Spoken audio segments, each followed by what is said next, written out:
नमस्कार, मैं रवीश कुमार। G20 के घोषणा पत्र पर मुहर लग गई है। बाली की बैठक के बाद यह सवाल उठ रहा था कि दिल्ली से घोषणा पत्र जारी होगा या नहीं। यूक्रेन युद्ध को लेकर रूस और चीन घोषणा पत्र में अड़चने डाल रहे थे। आज प्रधानमंत्री मोदी ने ऐलान किया कि हमारी टीम के हार्डवर्क से और आप सभी के सहयोग से नई Delhi G20 leader summit declaration पर सहमति बनी है। मेरा प्रस्ताव है कि इस लीडर्स डिक्लेरेशन को भी एडॉप्ट किया जाए। मैं इस डिक्लेरेशन को एडॉप्ट करने की घोषणा करता हूं। अगर यह पास नहीं होता तो यह पहला G20 होता जिसका कोई घोषणा पत्र नहीं होता। लेकिन भारत ने इस चुनौती को सफलतापूर्वक पार कर लिया है और प्रधानमंत्री ने ऐलान कर दिया है कि इसे स्वीकार भी कर लिया गया है। G20 के शेरपा अमिताभ कांत ने कहा है कि विकास और जियोपॉलिटिकल मुद्दों पर 100% सहमति के साथ घोषणा पत्र स्वीकार कर लिया गया है। बाली घोषणा पत्र 10,000 से अधिक शब्दों का था। दिल्ली घोषणा पत्र 37 पन्नों का है।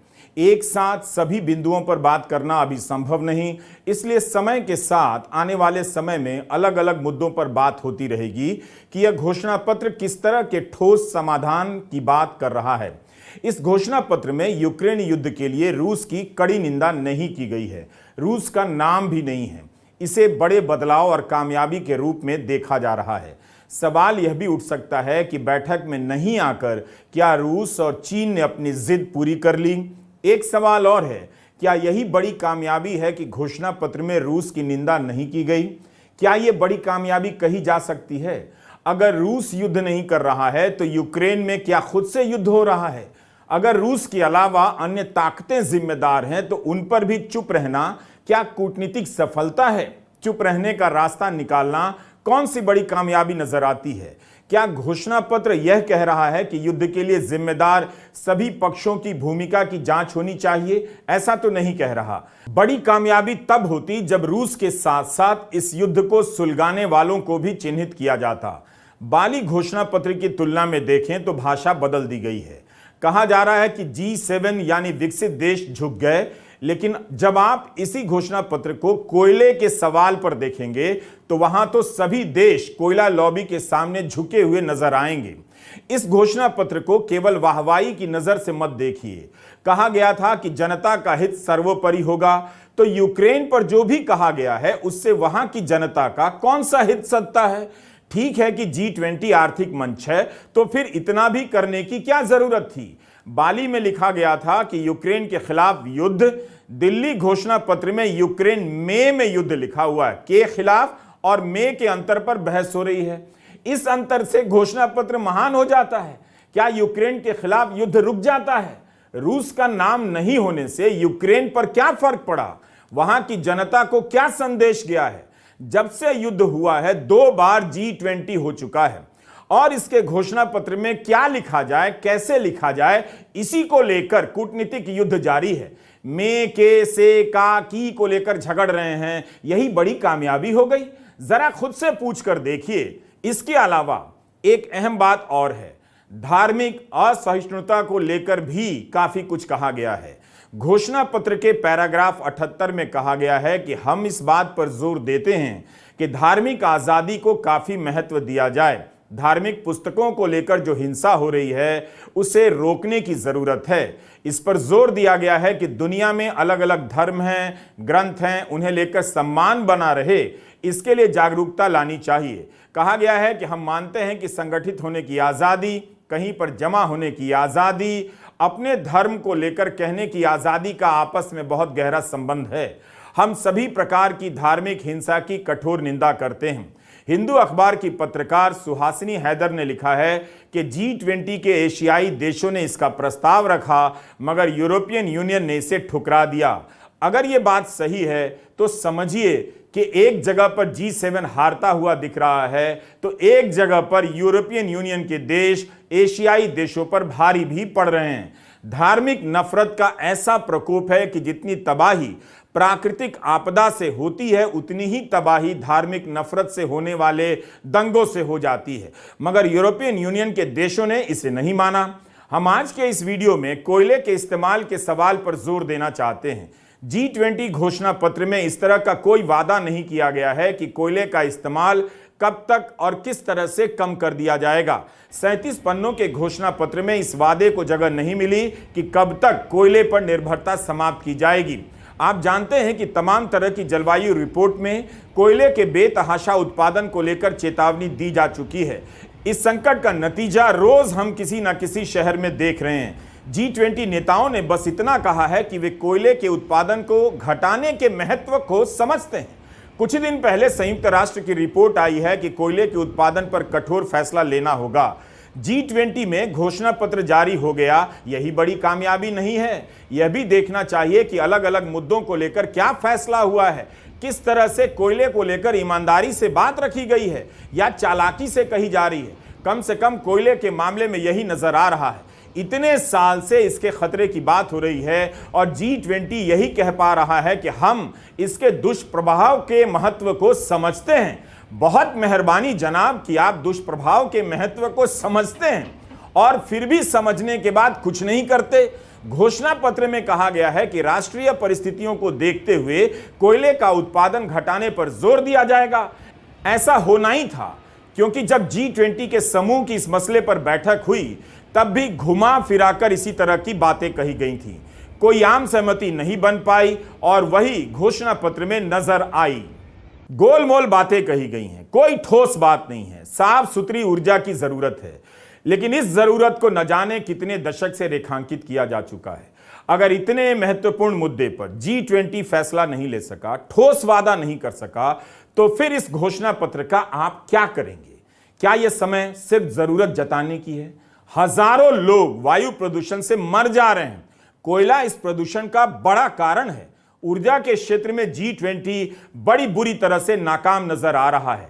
इसका ऐलान एनर्जी ट्रैकर जैसी वेबसाइट पहले ही कर चुकी है।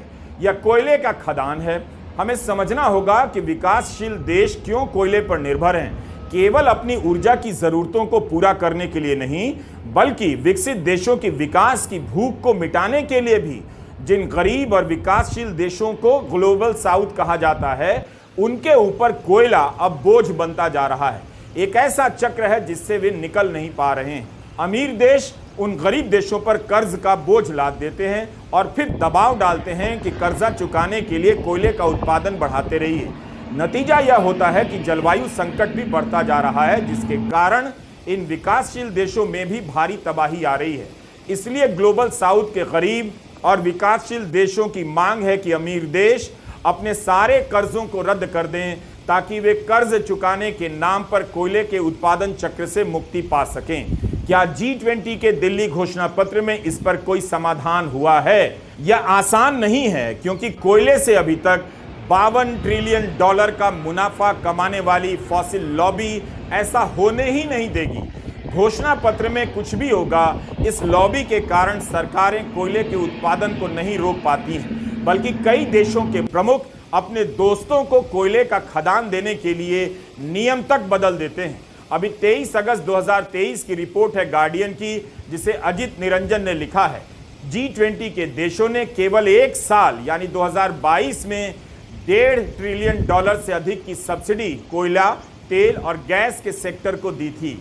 यह मांग जोर पकड़ रही है कि कोयला उत्पादन के लिए सब्सिडी का खेल बंद होना चाहिए।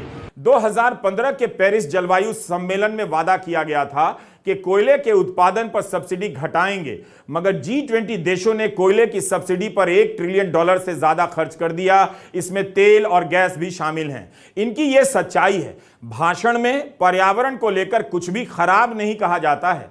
सारी चिंताओं को सुंदर सुंदर शब्दों में रखा जाता है, लेकिन बैठक समाप्त होते ही फिर उन चिंताओं को नष्ट कर दिया जाता है और जैसा चल रहा होता है वैसा ही चलने लगता है। G20 के 7 बड़े देश ब्राजील, चीन, भारत, जापान, दक्षिण कोरिया, दक्षिण अफ्रीका और अमेरिका ने अभी तक कोयले के इस्तेमाल को कम करने के अपने प्लान दुनिया से साझा नहीं किए हैं। जून 2023 में भारत सरकार ने घोषणा की थी कि अगले 5 साल तक कोल प्लांट को लेकर कोई नया प्रस्ताव नहीं लिया जाएगा। भारत में 75% बिजली उत्पादन कोयले से होता है, मगर जो अभी हो रहा है क्या उसे घटाने की जरूरत नहीं है। 2022 में विश्व में बिजली के उत्पादन का 1/3 से भी अधिक कोयले से किया गया। कई देश फिर से कोयले की तरफ मुड़ रहे हैं। G20 का घोषणा पत्र पर्यावरण संकट की जरूरतों की बात करता है, मगर क्या करना है साफ साफ तय नहीं कर पाया। 9 सितंबर को बैठक की अध्यक्षता करते हुए प्रधानमंत्री ने पर्यावरण से जुड़े कई मुद्दों को सामने रखा। उन्होंने बताया कि भारत ने लाइफस्टाइल फॉर एनवायरनमेंट मिशन की शुरुआत की है। इसी के तहत पूरा विश्व इस साल इंटरनेशनल ईयर ऑफ मिलेट्स मना रहा है।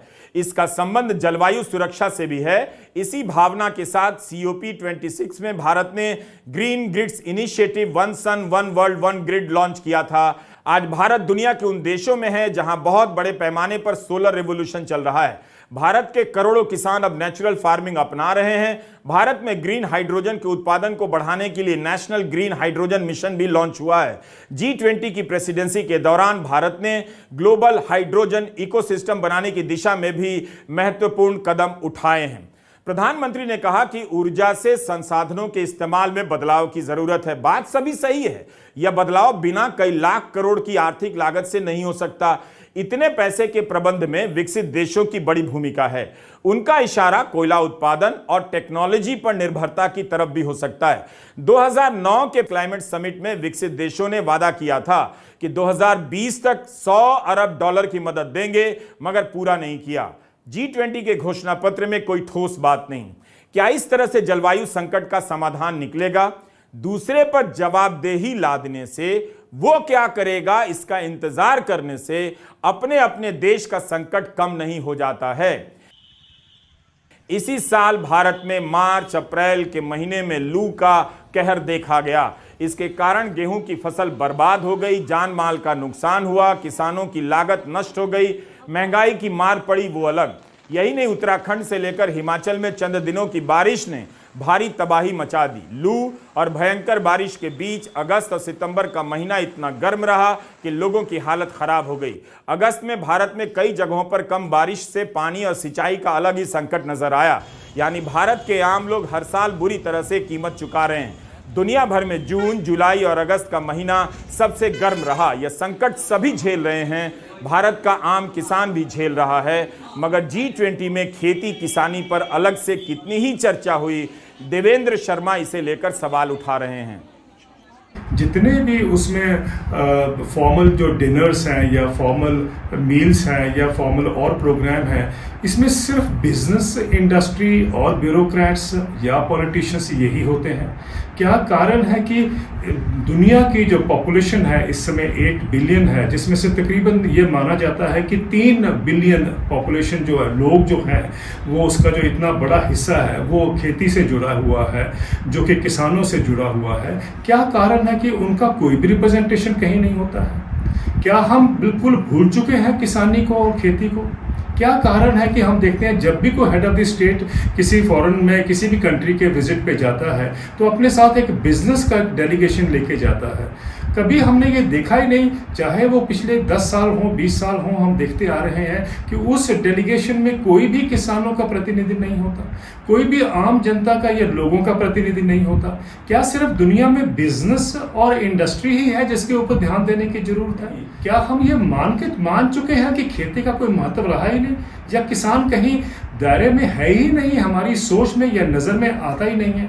और अगर ये ऐसा हो कि हम खेती को एक अपना इम्पोर्टेंस दें, जो उसका ड्यू है वो उसको दें, तो मेरा मानना है कि एक नई सोच डेवलप करने की ज़रूरत है दुनिया में। और ये G20 में भारत के पास एक बहुत बड़ा एक अपॉर्चुनिटी थी कि हम वाकई ही विश्व गुरु बनकर दुनिया को बताएं कि खेती का क्या महत्व है। Traditional farming, agro ecological farming, पर्यावरण के अनुकूल फार्मिंग, ये सब कर हम कैसे किसानों का एक स्तर बढ़ाएं, पृथ्वी के जितने भी अधिकतर प्रॉब्लम है क्लाइमेट चेंज के साथ जुड़े हुए, उसको एड्रेस कर पाएं। अगर खेती में जब 3 बिलियन पॉपुलेशन अगर जुड़ी हुई है दुनिया की, उसको अगर हम महत्व दें, उनका स्तर ऊपर बढ़ाएं, तो आप देखेंगे कि हम इनइक्वालिटी को भी हम एड्रेस कर पाए। G20 के घोषणा पत्र का यह त्वरित पाठ है। कुछ कमियां हो सकती हैं, इसे आने वाले दिनों में गहरी नजर से देखा जाएगा।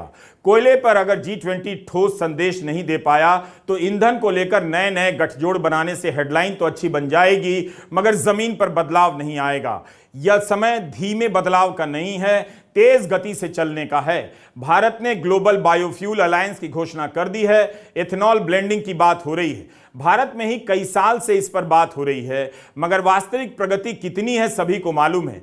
क्या यह किसी भी तरह से विकल्प बनने की स्थिति में पहुंच चुका है? इस सवाल का जवाब ढूंढिएगा। नमस्कार, मैं रविश कुमार।